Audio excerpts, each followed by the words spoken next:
My name is Jewel. I'm a 62-year-old single mother, working part-time now. I'm up and about before the sun rises. Today, I have an early morning shift at Walmart. Good morning, Jewel. My colleague Sarah greets me with a smile. I smile back as I head to the cash register. This job is tough, but I'd do anything for my grandson Tommy. As I ring up items and bag groceries, I chat with the regular customers. This job means more than just a paycheck. It's a precious place where I feel connected to people. After my shift, I hurry to my son Daryl's house to look after 3-year-old Tommy. Grandma. I hear Tommy's little voice. He can't see, but he's learned to recognize my footsteps. Tommy, Grandma's here, I say, hugging him and stroking his soft hair. This child's smile is my reason for living. Daryl and Tommy's mother, Mel, always seem busy. I'm sure the time I spend taking care of Tommy is a valuable break for them. Mom, thank you, Daryl says with a tired face. Of course, we're family, I reply.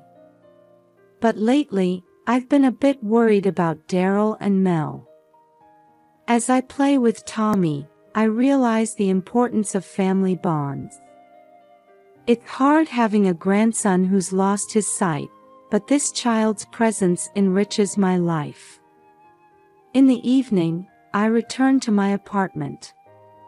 It's a small room, but it's a comfortable space for me. I turn on the TV and prepare for tomorrow's work. Tomorrow, I'll be working at Target. It's a busy life, but this is what gives me purpose. As I lie in bed, I think about my family. Tommy's future, Daryl and Mel's relationship. There's no end to my worries, but I'm sure we'll overcome them. Because we're family.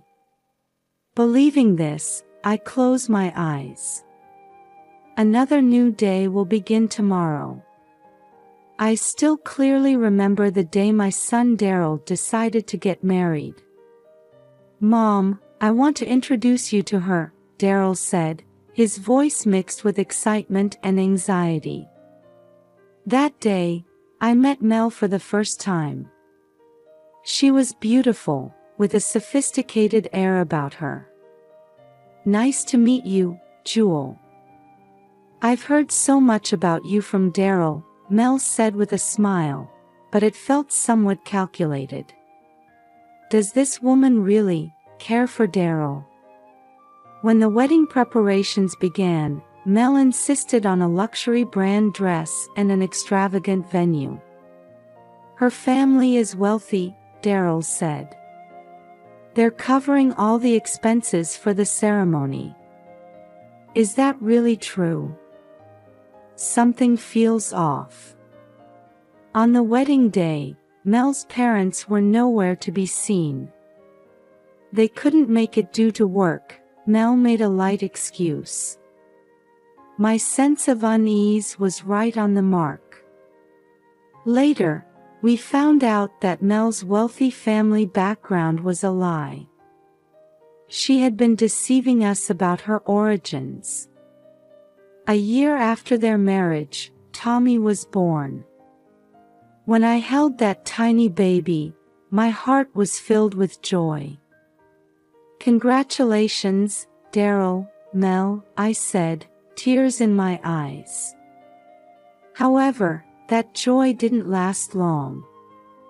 When Tommy was 6 months old, we found out there was a problem with his eyesight. It's a congenital disorder, the doctor explained. There's a high possibility he'll lose his sight completely. When we heard those words, our family's expressions froze.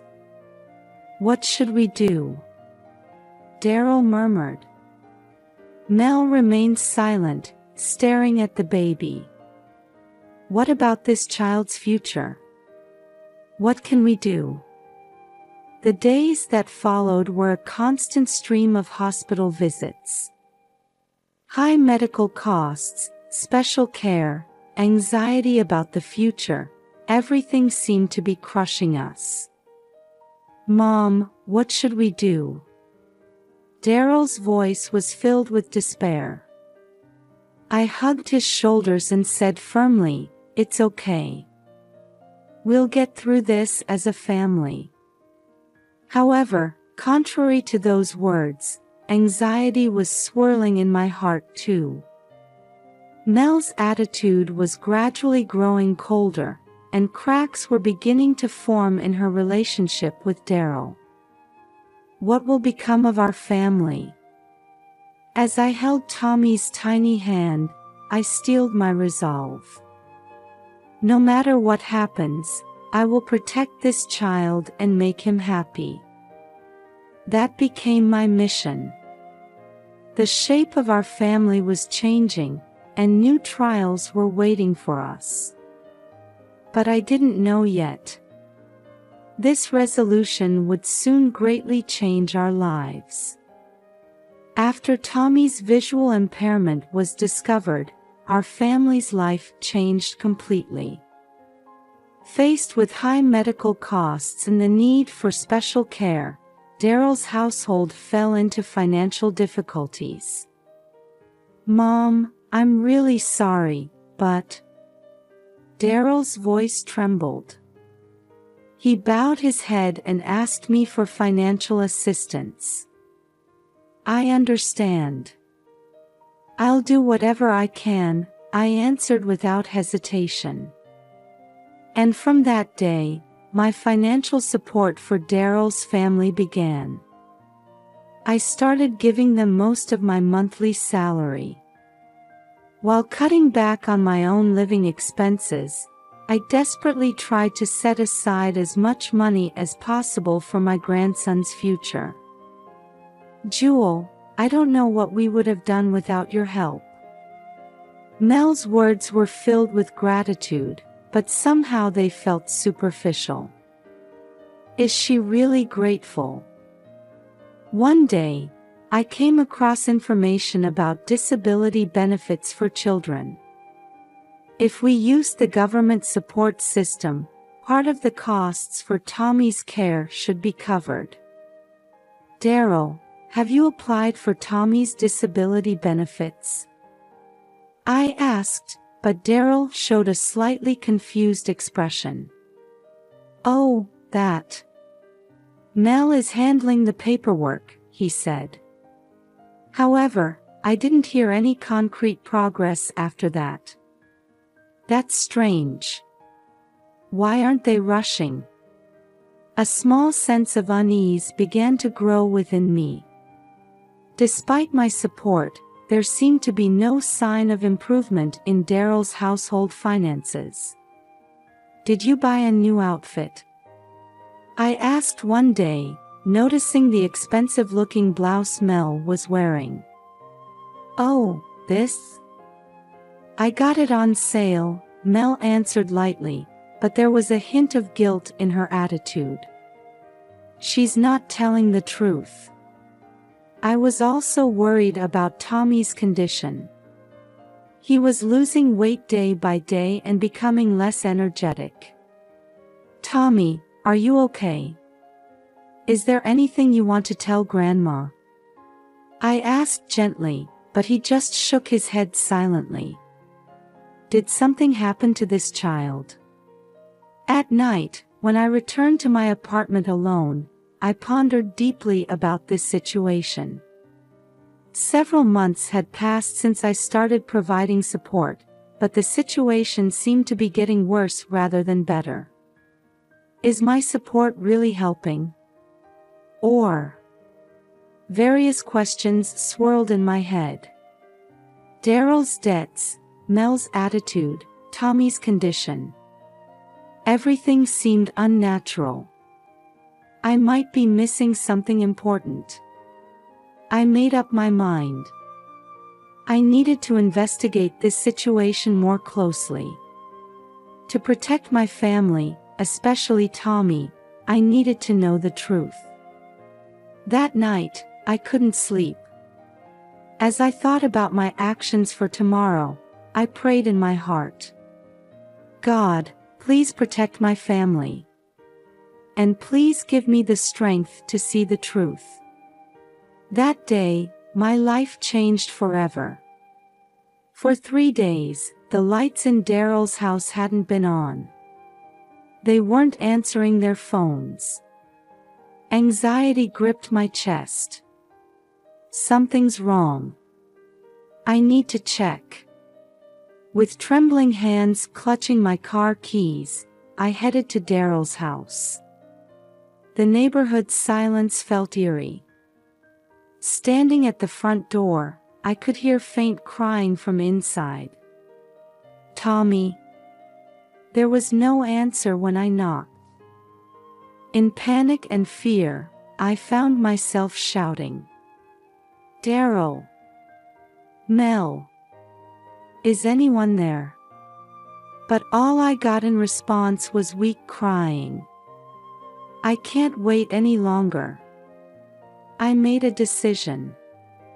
Using the spare key hidden nearby, I opened the door. The house was dark, and a strange odor hung in the air. "Tommy." "It's Grandma," I called out. Guided by the crying, I made my way to the living room. What I saw there took my breath away. Tommy was crucified on a cross. God, is this real? A nightmare? His small, emaciated body. Trembling hands and feet. Tears flowing from his blindfolded face. "Grandma. Please, help me. My parents abandoned me." Tommy's voice was thin and shaky. I cried out, forgetting myself. "Tommy. It's okay, Grandma's here." I rushed to Tommy, trying to free him from the cross. But the ropes were tied tightly and wouldn't come loose easily.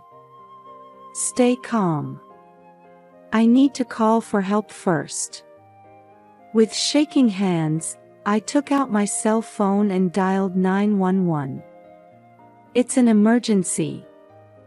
My 3-year-old grandson, he's being abused. Please send an ambulance and police right away." As I gave the operator the address, I kept talking to Tommy. "Tommy, it's all right now. Grandma's here.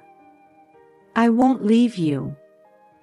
Tommy's body was cold, and he seemed to be suffering from dehydration. "Water. I need to give him water." I rushed to the kitchen to get a glass of water. But what I saw there shocked me again. Used syringes were scattered in the sink. Could it be drugs? A terrifying speculation crossed my mind. But Tommy was the priority now. As I gave Tommy water little by little, I gently stroked his body. "Tommy, take it slow. Just breathe deeply." I could hear sirens approaching. The ambulance and police had arrived. "Over here. Hurry." I called out, rushing to the front door to guide the paramedics in. 3-year-old male, visually impaired. Suspected dehydration and malnutrition. The paramedic quickly assessed the situation and began working to rescue Tommy. A police officer started questioning me. "Do you know how long your grandson has been in this condition?" I couldn't get in touch with them for 3 days. It was only today that I told them all the information I knew, fighting back tears. Tommy was placed on a stretcher and carried to the ambulance. They let me ride along. "Tommy, Grandma's here. We're going to the hospital." "You're safe now," I said, holding Tommy's small hand tightly in the ambulance. As the ambulance sped towards the hospital with its siren blaring, I prayed, "God, please save this child." And Daryl and Mel, where on earth are they?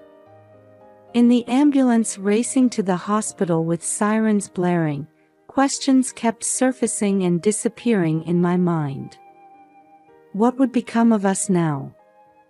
What about Tommy's future? And where had Daryl and Mel gone?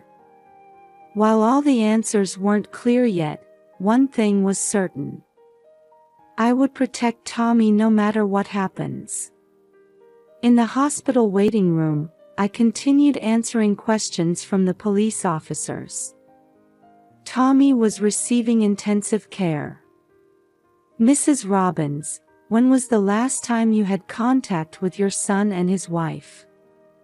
Detective Johnson asked calmly. 3 days ago. Daryl called and said they were going away for work." My voice trembled. Now it was clear that the phone call had been a lie. "Daryl, why did you lie?" Just then, another officer hurried over. "Detective Johnson, we've gathered statements from the neighbors." They started talking a short distance away. I strained to listen. Frequent arguments between the couple recently. Strange noises late at night. Saw the man loading large bags into the car. Oh, why didn't I notice? Suburban community life might seem privacy-oriented, but surprisingly, there are strong connections between residents. Everyone had sensed something was off. "Mrs. Robbins," Detective Johnson returned. "Could we have photos of your son and his wife? We'll issue a nationwide warrant." His words made reality sink in heavily. "They've run away, haven't they?" The detective nodded quietly. "It's likely they were involved with drugs. We found evidence in the house." "Drugs, oh, Daryl." Sadness, anger, and regret filled my heart. Over the next few days, the investigation progressed rapidly. I went back and forth between the hospital and Daryl's house, cooperating with the police while praying for Tommy's recovery. An emergency residence meeting was held at the local community center. I attended too. "Everyone, thank you for your cooperation," Detective Johnson began. "We're still tracking the whereabouts of Mr. and Mrs. Robbins, but haven't found them yet." Sighs escaped from the audience. "But there must be something we can do," Mrs. Sarah, who lived next door, stood up. "Let's start a fundraising campaign. For Tommy's medical expenses." "Yes, and let's make flyers for the search too," another resident agreed. I looked around at everyone's faces, tears in my eyes. "Everyone, thank you." I felt the strength of American community spirit. People unite in times of difficulty. That night, I returned home exhausted. When I turned on the TV, the local news was reporting on Daryl and Mel's case.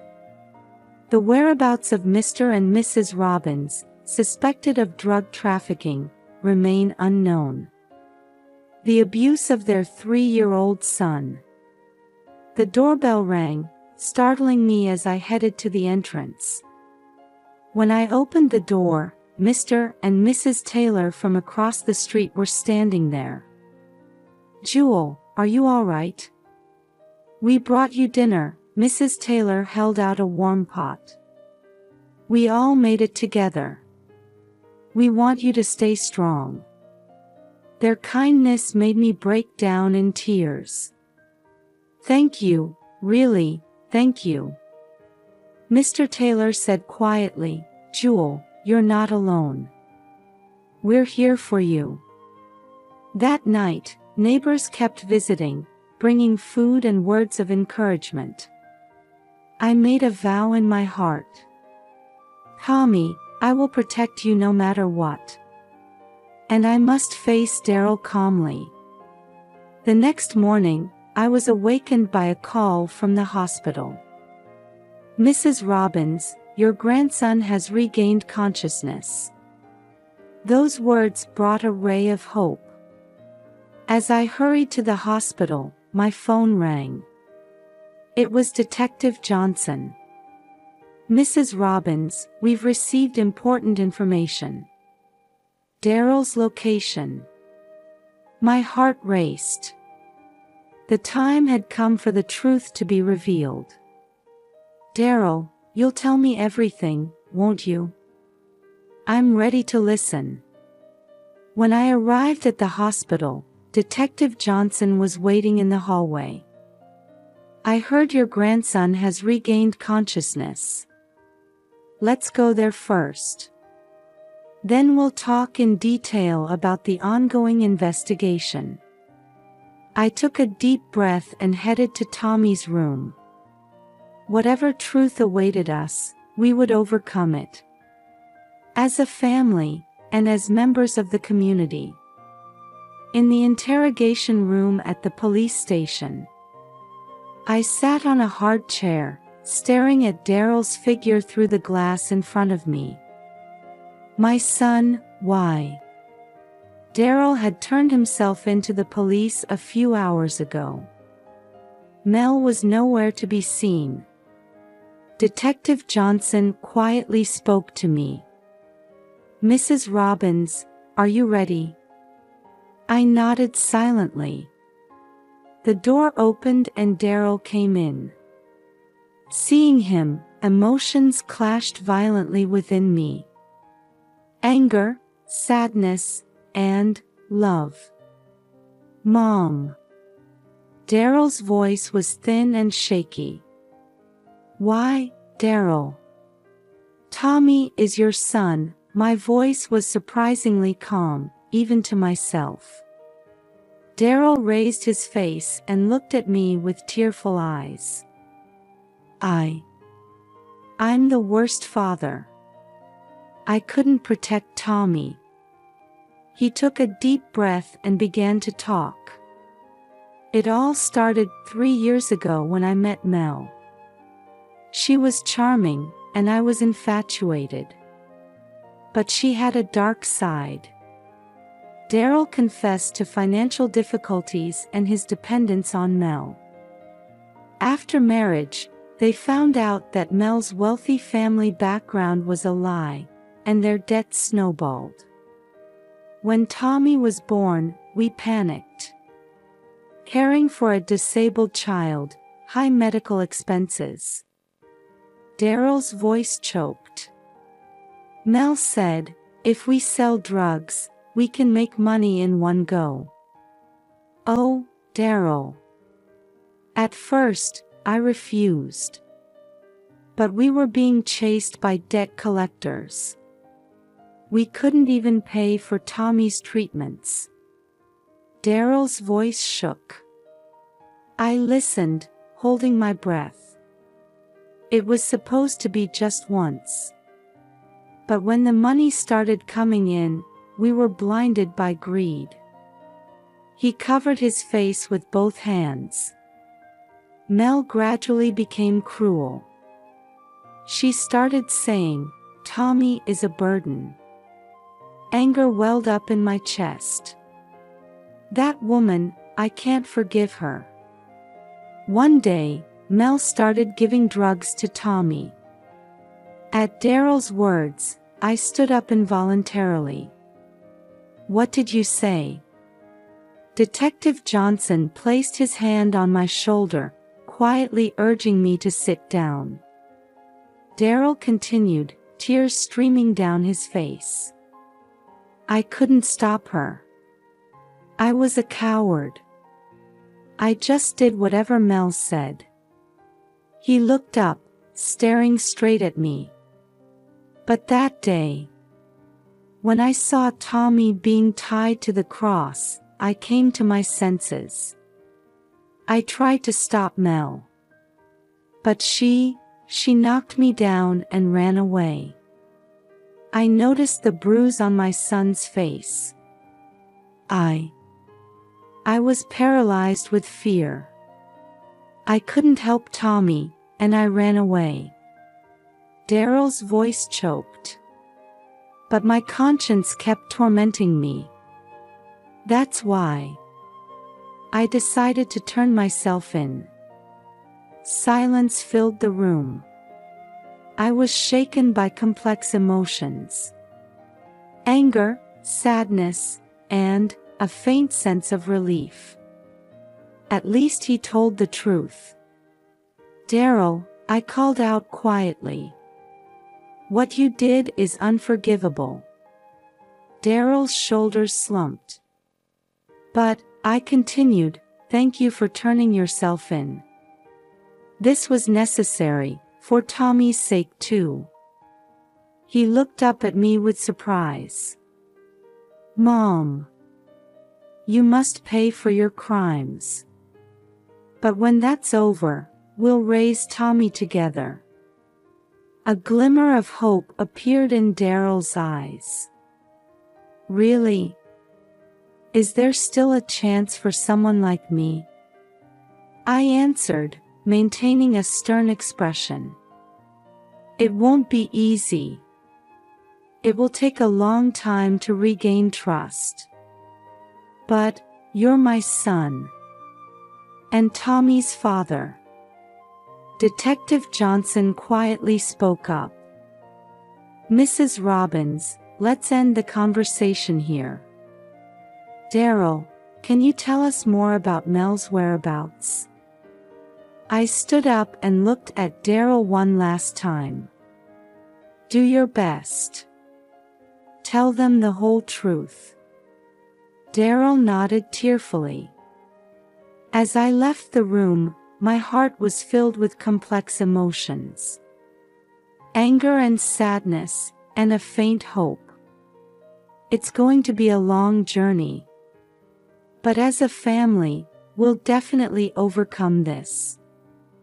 As I left the police station, I looked up at the sky. No matter how dark the night, morning always comes. With that belief in my heart, I started walking forward. The news of Mel's arrest came a week after Daryl turned himself in. Suspect Mel Robbins has been arrested near the Mexican border, the TV announced.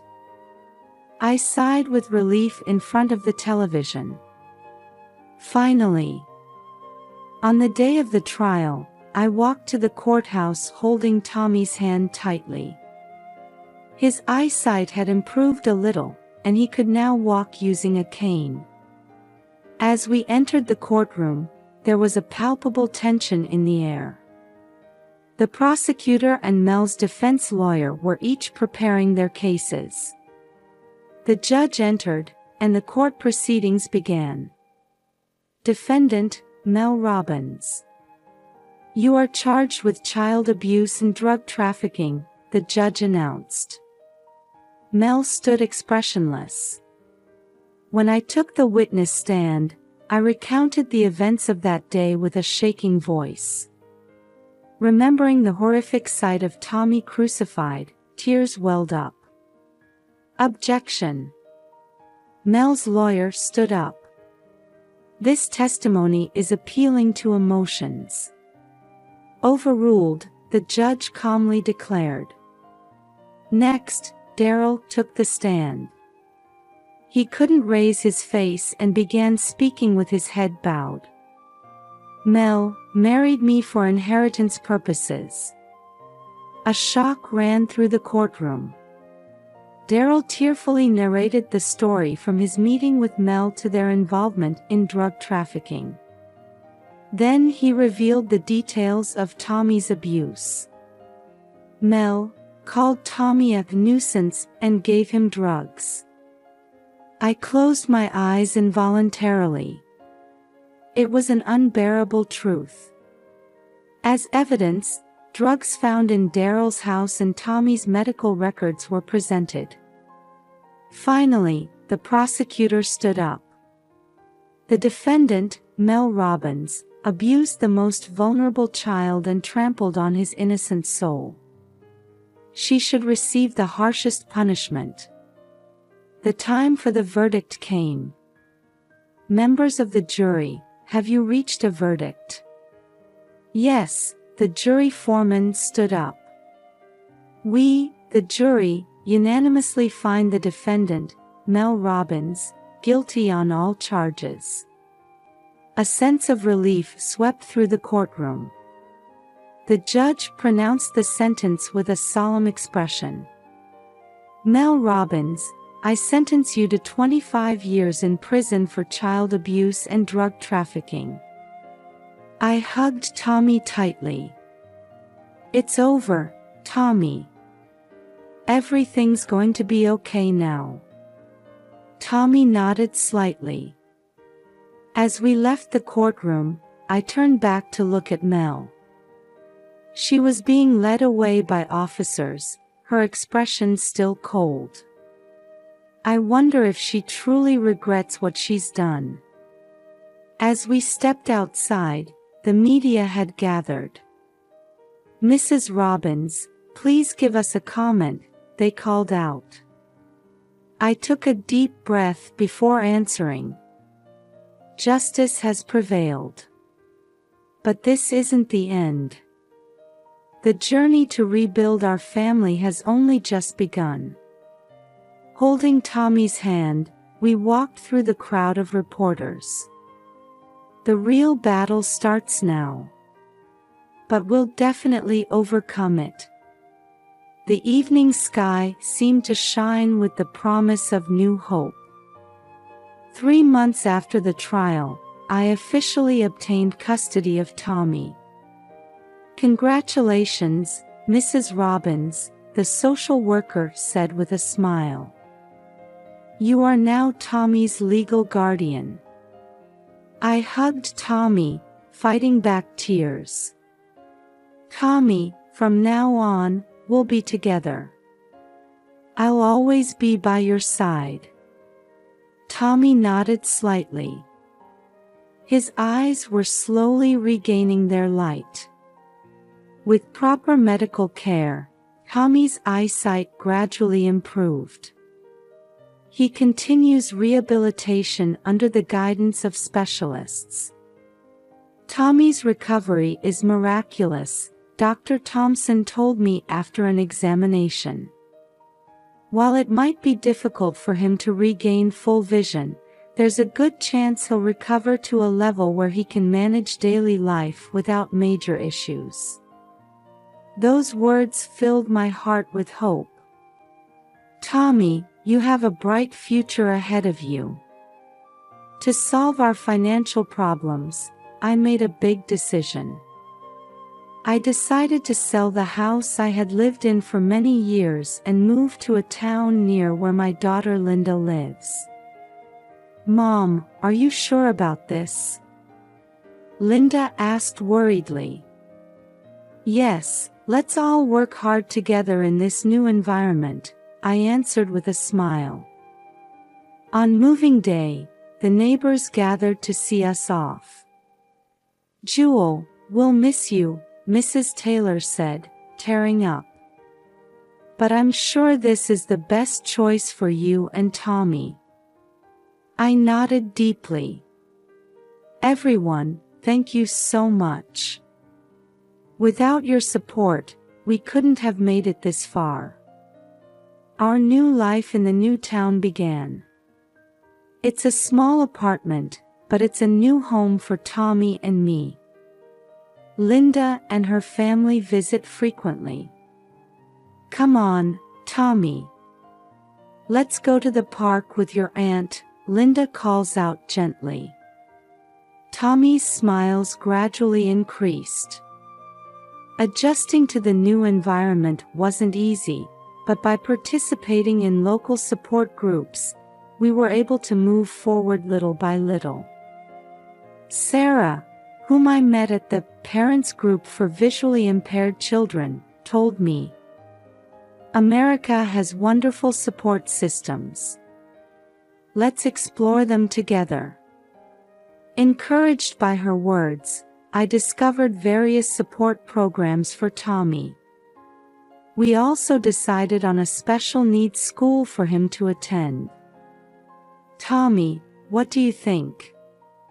Does the new school seem fun? I asked on our way back from visiting the school. Yes, everyone was nice. I wonder if I'll make friends. Tommy's voice had a hint of hope in it. Ah, this child's life is just beginning. I visit Daryl once a month in prison. He's participating in a rehabilitation program and sincerely reflecting on his actions. Mom, how's Tommy doing? Daryl asked hesitantly in the visiting room. He's doing better, slowly but surely, I answered quietly. Someday, will I be allowed to see Tommy? A pleading look appeared in Daryl's eyes. That day will come. But it still needs time, I replied. Our journey has only just begun. There are many challenges ahead, but there's just as much hope. That night, as I was putting Tommy to bed, I made a vow. No matter what happens, I'll protect this child and make him happy. That's my mission. Outside the window, the lights of our new town shone warmly. It was as if they were blessing the start of our new life.